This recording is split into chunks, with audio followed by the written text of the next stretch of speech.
Después se dieron cuenta que tenía astigmatismo y él veía a todos mal. Como yo. Pero es que estoy bien. Pero como yo sufro de astigmatismo, pues me pasa igual. Para no verlos a ustedes feos y deformados, pues tengo que estar cerca para verlos lindos y bellos, tal cual son. Gracias por la invitación. Estoy muy contento de estar acá. Me dijeron que podía hablar por lo menos 3 horas, que el único problema es que hay veces el Luma le tumba la electricidad y que si nos quedamos sin micrófono nos íbamos antes. Así que vamos a tratar de enfocarnos en el tema directamente. Hoy vamos a tratar de hablar un poquito de Lucas 15, de Lucas 15. No vamos a llegar al 16, nos vamos a quedar en el 15. Lucas 15 es súper interesante, porque comienza hablando y se llegaban a él todos los publicanos y pecadores a oírle. Y murmuraban los fariseos y los escribas diciendo: este a los pecadores recibe y con ellos come. Bueno, aquí tenemos un problema filosófico bastante complejo. ¿Quiénes eran los fariseos? Los fariseos eran personas extremadamente estrictos, legalistas, a la hora de ver la religión. Y estaban con los escribas, que eran como una especie de abogados, que también eran extremadamente estrictos a la hora de ver la ley. ¿Y quiénes eran los publicanos? Pues mire, mayormente a Lucas le fascina hablar de los publicanos.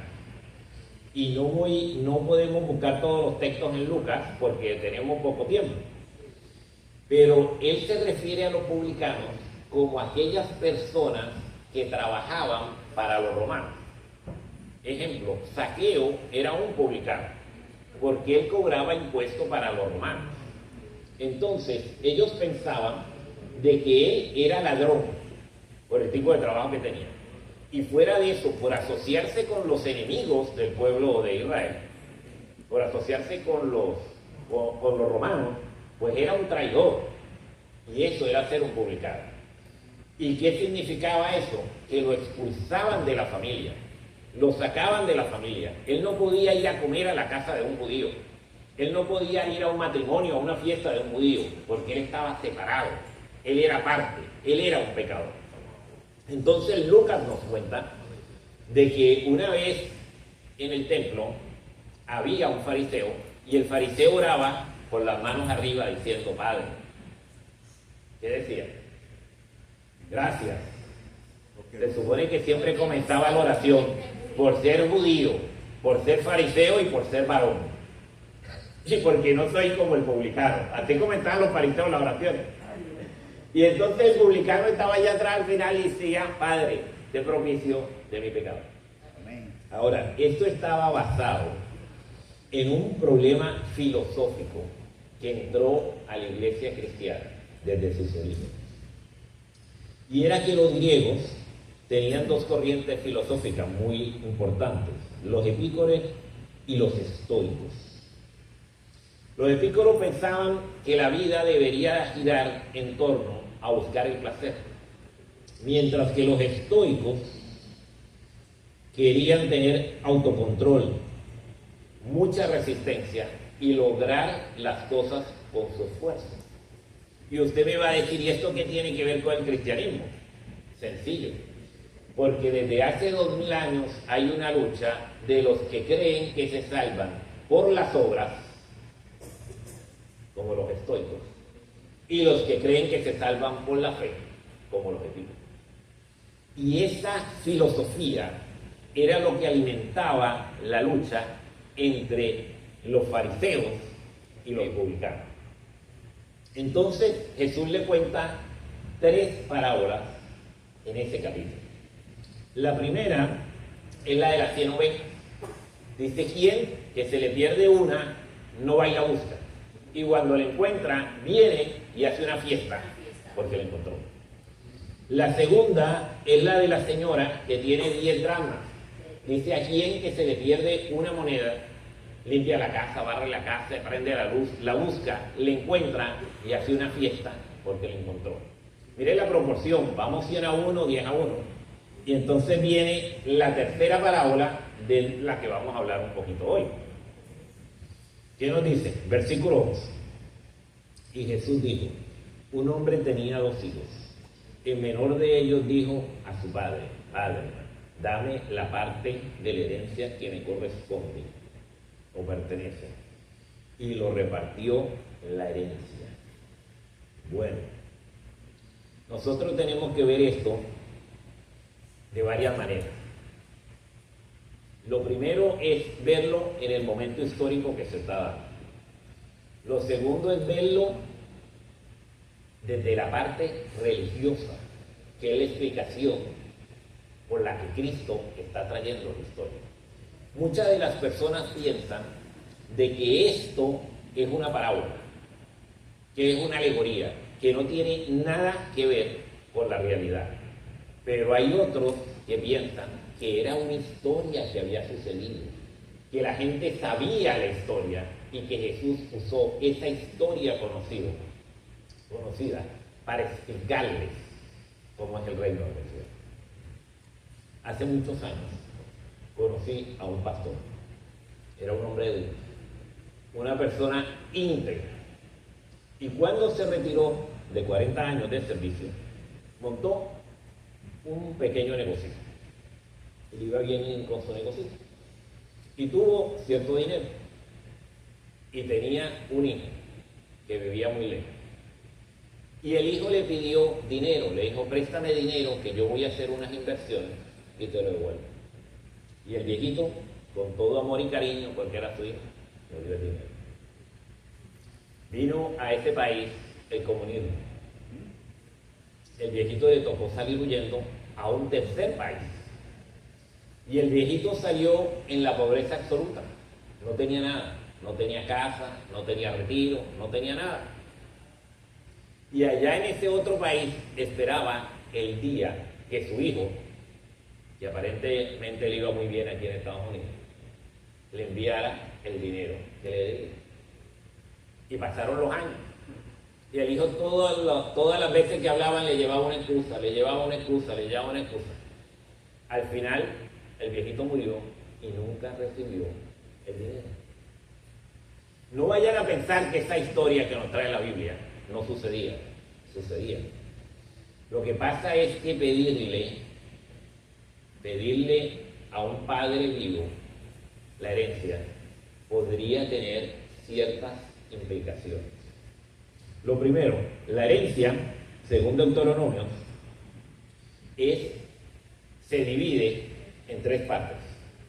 El primogénito va a recibir 2/3 partes. Los otros hijos van a recibir 1/3 parte.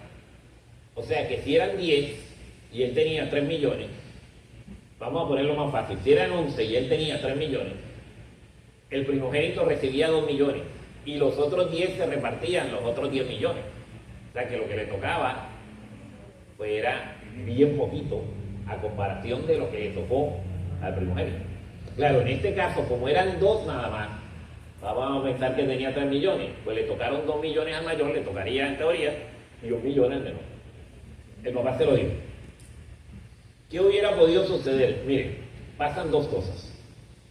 En la tradición judía, que no sale en la Biblia, hay un acto de repudio. ¿Alguna vez han escuchado eso? En Cuba pasó mucho, en la época de los 80. Cuando alguien decía que iba a salir de Cuba, los vecinos, los amigos, los hermanos de la iglesia iban al frente de la casa a gritarles improperios y a tirarles cosas. Porque ese era un traidor que se ve ahí afuera. Eso pasó también en la Alemania nazi. Cuando alguien era judío, iban los vecinos y le hacían un acto de repudio. Pues los judíos tenían algo parecido para los familiares que se volvían indignos. Algo así como estábamos hablando ahora, que pasaba con los que ellos separaban, con los que ellos no aceptaban, con los publicanos. Pues ellos le hacen un acto de repudio donde lo votan y la persona tiene que irse de su familia y no va a volver nunca a compartir con su familia. Pues esa idea le hubiese pasado a ese muchacho. Por haber pedido la herencia, eso le hubiese sucedido. Y eso era normal. Le hubiera podido pasar otro aspecto, otro asunto. Yo no sé si ustedes recuerdan que Éxodo 20:12 dice: honrarás a tu padre y a tu madre, para que tus días se alarguen en la tierra que Jehová Dios te da. Ahora, honrar a los padres significa tener respeto, obediencia y cuidado. Si nosotros vamos a Deuteronomio, el capítulo 21 nos va a decir, versículo 18: cuando alguno tuviere hijo contumaz y rebelde, que no obedeciere la voz de su padre, ni a la voz de su madre, y habiéndolo castigado, no los obedece, entonces tomadlo, su padre y su madre, y lo sacarán a los ancianos de la ciudad y a la puerta del lugar suyo. Y le dirán a los ancianos de la ciudad: este nuestro hijo es contumaz, rebelde, no obedece a nuestra voz, es glotón y borracho. Entonces todos los hombres de la ciudad lo apedrearán con piedra y morirá. Y así quitará el mal del medio de ti, y todo Israel oirá y temerá. ¿Cuál era el castigo para este muchacho? O lo apedreaban, o le hacían el acto de repudio y lo botaban, lo tenían por publicar. Pero el Padre, en su infinita misericordia, le dio el millón de veces. Ese Padre significa Dios, y esos hijos significamos nosotros. Dios lo ama a usted a tal nivel que le ha dado libre albedrío para que usted haga lo que quiera, con el millón de pesos que le da, con los dones que Dios le ha dado. ¿Cómo le parece? Y el muchacho se fue y comenzó la fiesta. Vamos a seguir leyendo. ¿Dónde vamos? El 13. Y no muchos días después, juntólo todo el hijo menor y partió lejos de una provincia apartada, y allí desperdició su hacienda viviendo perdidamente. Bueno, yo supongo que cogió el dinero, el ganado, los siervos, los esclavos, o sea, todo, y se fue por lo grande. Y cuando todo aún hubo malgastado, vino una grande hambre en aquella provincia, y comenzóle a faltar. Y fue y se llegó a uno de los ciudadanos de aquella tierra, el cual le envió a su hacienda para que apacentase los cuerpos, y deseaba henchir su vientre de las algarrobas que comían los cuerpos, mas nadie se los daba. Ustedes saben que el cuerpo, según Levítico 11:7, es un animal inmundo, y ese animal, el judío como tal, no lo toca ni lo come. Y las personas, vamos a decir, que se juntaban con animales inmundos, lo tenían separado, lo tenían por inmundo también. Entonces, este joven, para todos los fines, era un publicano, tocaba separarlo, no había, desde el punto de vista teológico del judío, estaba separado. Él había decidido separarse de su familia. Y volviendo él en sí dijo: ¿cuántos jornaleros en la casa de mi padre bien tienen abundancia de pan, y yo aquí perezco de hambre? ¿Ustedes recuerdan en Juan cuando Jesús dice: yo soy el pan de vida que descendió del cielo? Si decíamos que el padre de esta parábola era Dios, pues el joven se da cuenta que le falta Cristo, que le falta el sustento, que le falta estar conectado con Dios. Estaba solo. No solo que no tenía que comer, sino también que le faltaba el pan espiritual. Estaba solo, separado de Dios, porque él había decidido separarse de Dios, inmundo completamente, sin esperanza. Y en ese lugar rodeado de puerquitos que comen basura, él reflexionó. Dijo, la verdad, mi papá no era tan estricto. Mi papá no era una mala persona. Mi papá, que podía haber permitido que me apedrearan, me dejó en libertad y me dio el dinero. ¿Y qué dice? Me levantaré, iré a mi padre y le diré, Padre, he pecado contra el cielo y contra ti. Ya no soy digno de ser llamado tu hijo. Hazme como uno de tus jornaleros. Levantóse, vino a su padre, y como aún estuviese lejos, viólo su padre, y fue movido a misericordia, y corrió, y echóse sobre su cuello, y lo besó. Y él le dijo, Padre, he pecado contra el cielo y contra ti, ya no soy digno de ser llamado tu hijo.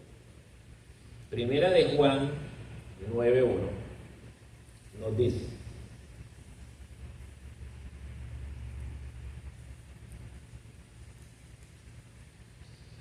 si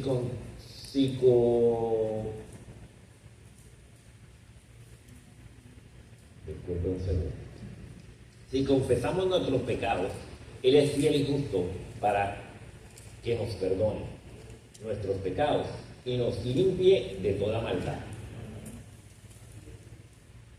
¿Qué es lo único que nos pide Dios?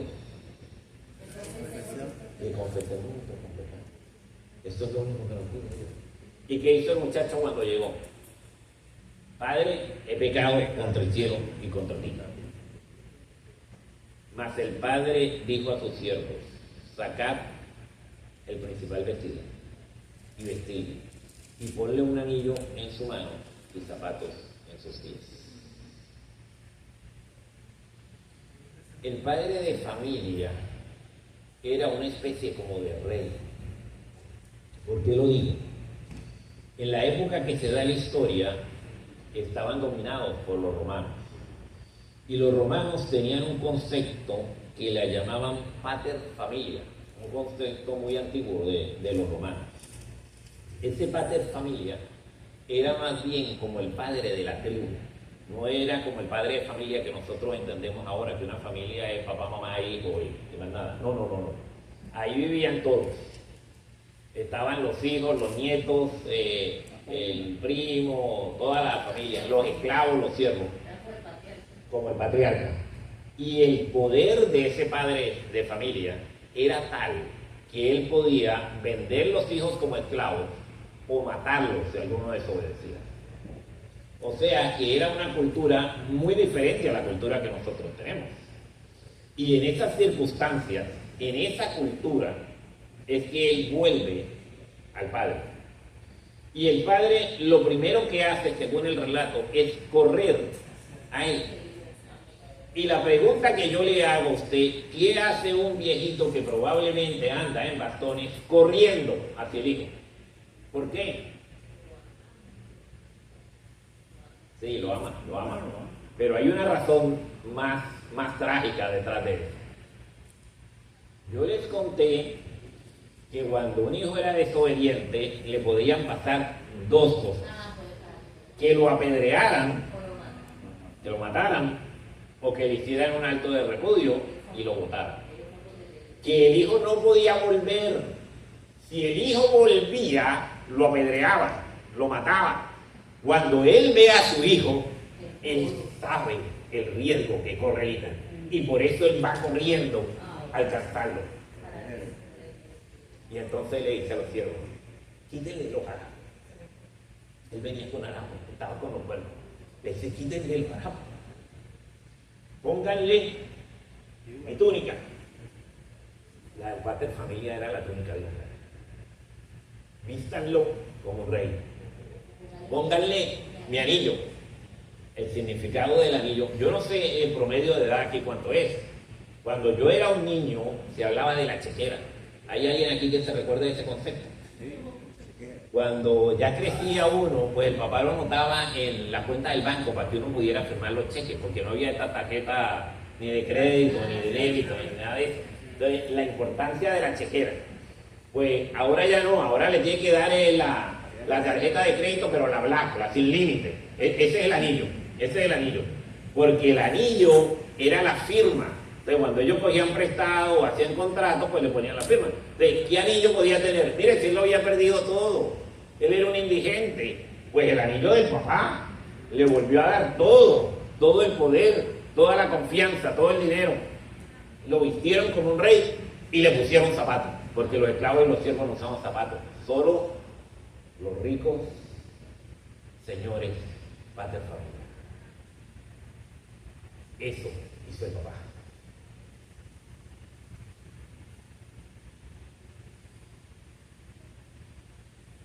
¿Qué nos dice Isaías 61:10?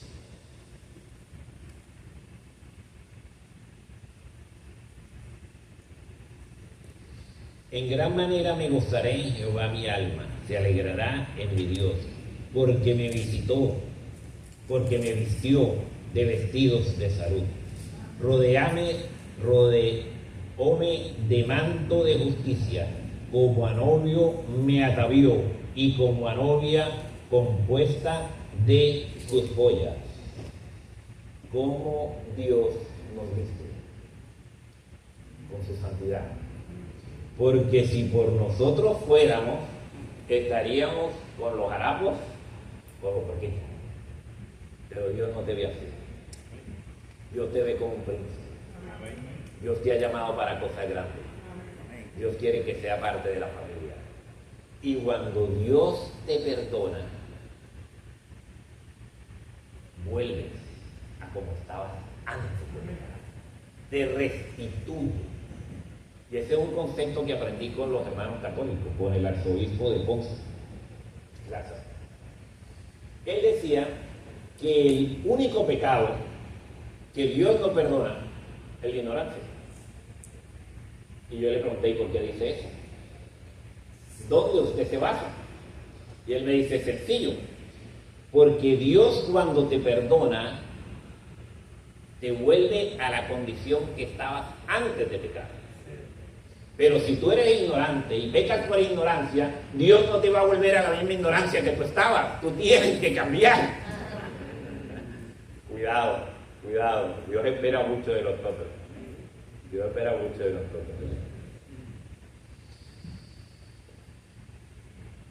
Seguimos. Y traer el becerro grueso y matarlo. Y comamos y hagamos fiesta. Porque mi hijo muerto era. Recuerden que la separación del hombre con Dios es el pecado. Y el pecado es muerte. Por eso cuando nos separamos de Dios, estamos muertos. A Jesús cuando le preguntaron sobre un entierro, él dijo, dejen que los muertos entierren a sus muertos. Y todos se sorprendieron a qué se refería. Bueno, los que están separados de Dios están muertos, independientemente que fisiológicamente todavía para nosotros están vivos. Mi hijo es muerto y ha revivido, habiéndose perdido y es hallado. Y comenzaron a regocijarse.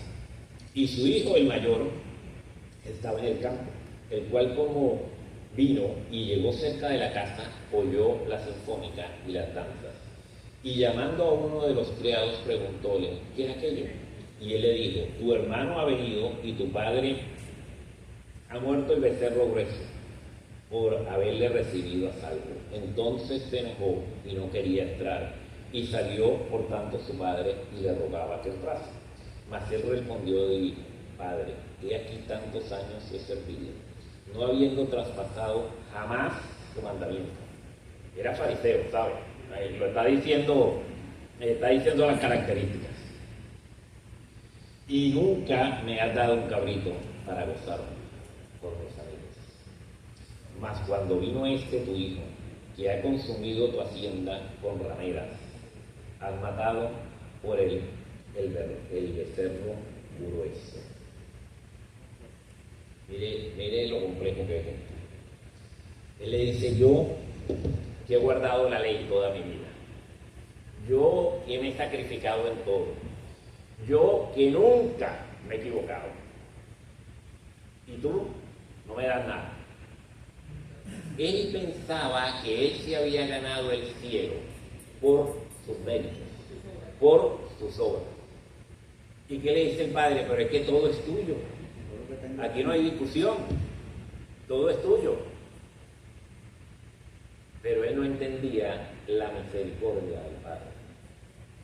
Y eso a mí me preocupa. Porque hay veces en la iglesia no entendemos la misericordia del Padre. Una vez me invitaron a predicar en un sitio. Y la hermana que me iba a presentar me dice, tú has vivido en estos lugares, en aquellos lugares.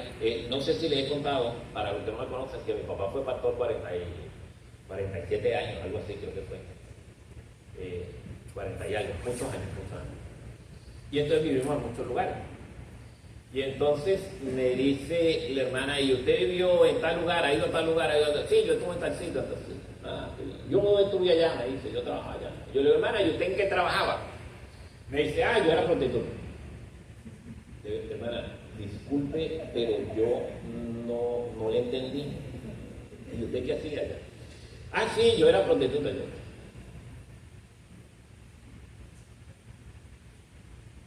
Hermana, yo no entiendo qué es lo que usted hace. Yo te dice, usted sabe, esas damas que por dinero se dan con los caballeros, esto y lo otro. Hermana, le voy a pedir un favor, no lo ponga mal. Sí, dígame. Nunca diga eso. Olvídese eso. Eso está atrás ya, el Señor no perdonó. Olvídese eso. Porque yo conocí a la iglesia que yo estaba predicando. Yo conocí a los hermanos. Yo conocí a los hermanos que se recordaban que Juanito, cuando estaba en la academia, se fumó un cigarrillo en la primaria. 50 años después. Yo conocía. Entonces, hermano, que les van a llegar el testimonio ahí. Imagínate.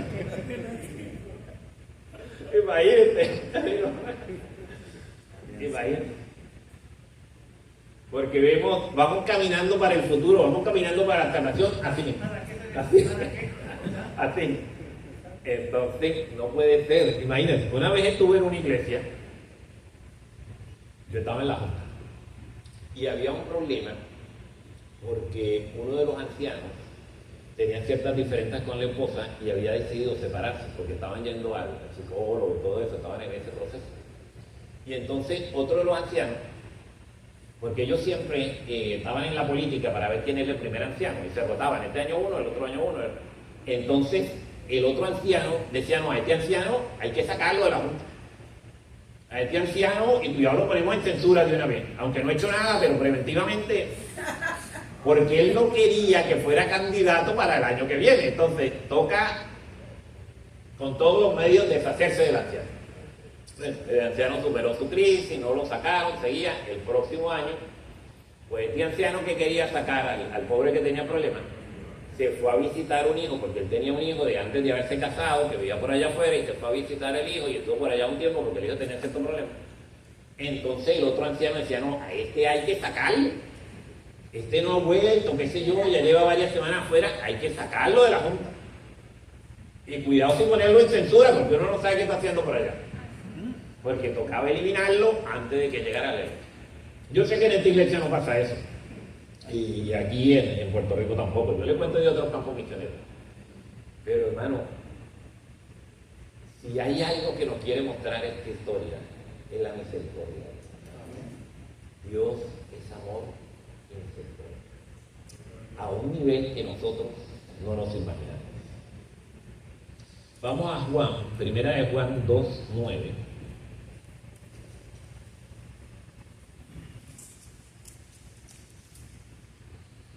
Que nos dice, el que dice que está en la luz y aborrece a su hermano, el tal aún está en tinieblas todavía.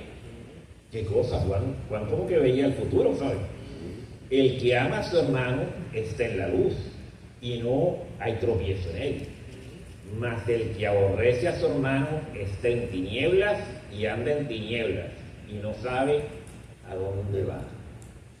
porque las tinieblas le han cegado los ojos.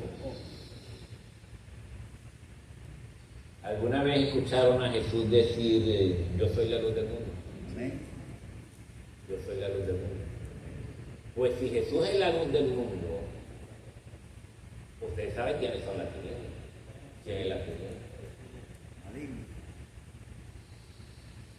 ¿Qué nos dice el versículo 31? Él entonces le dijo, hijo, tú siempre estás conmigo y todas mis cosas son tuyas. Mas era menester hacer fiesta y holgarnos, porque tu hermano muerto era y ha revivido. Habiese perdido y es hallado. En Salmos 103:10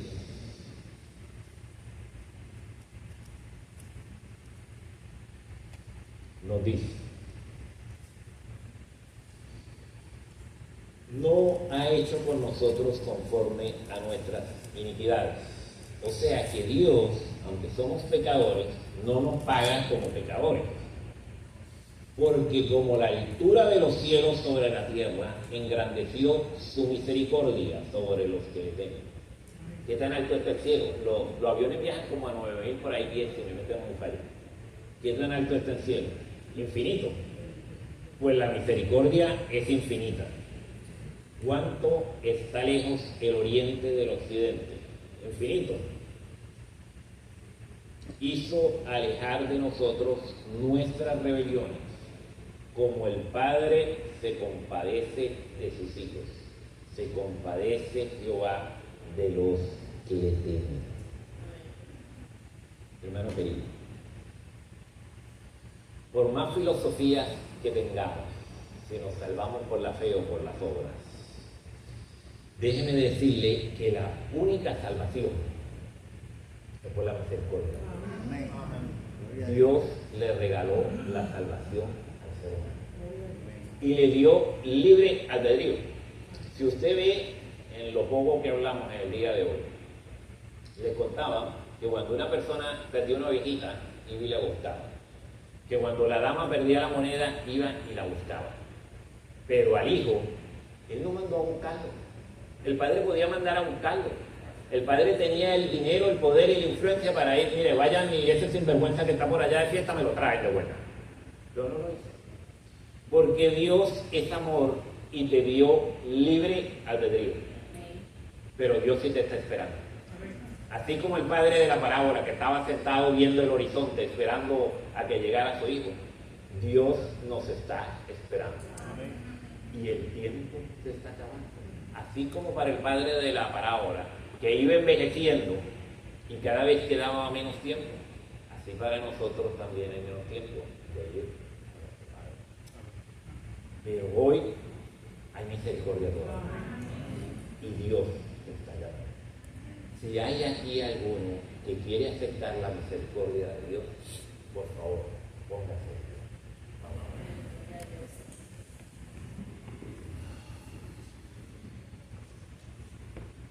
Señor, aquí está tu iglesia. Queremos darte gracias, Señor, porque hemos podido ver cómo, por medio de tu palabra, tú nos hablas de que tu misericordia es infinita, de que tú nos amas desde el principio, Señor, y que has hecho todo para regalarnos la salvación. Amén. Señor, danos tu Espíritu Santo, Señor, para que nos motive, para que nos ayude, Señor, a tomar la decisión de aceptar la salvación. Y ahora, Señor, despídenos con la oración y la bendición que le dabas a tu pueblo en el pasado. Jehová te bendiga y te guarda, haga resplandecer tu rostro en medio de ellos y ponga en tu paz. Que Dios los bendiga. Amén.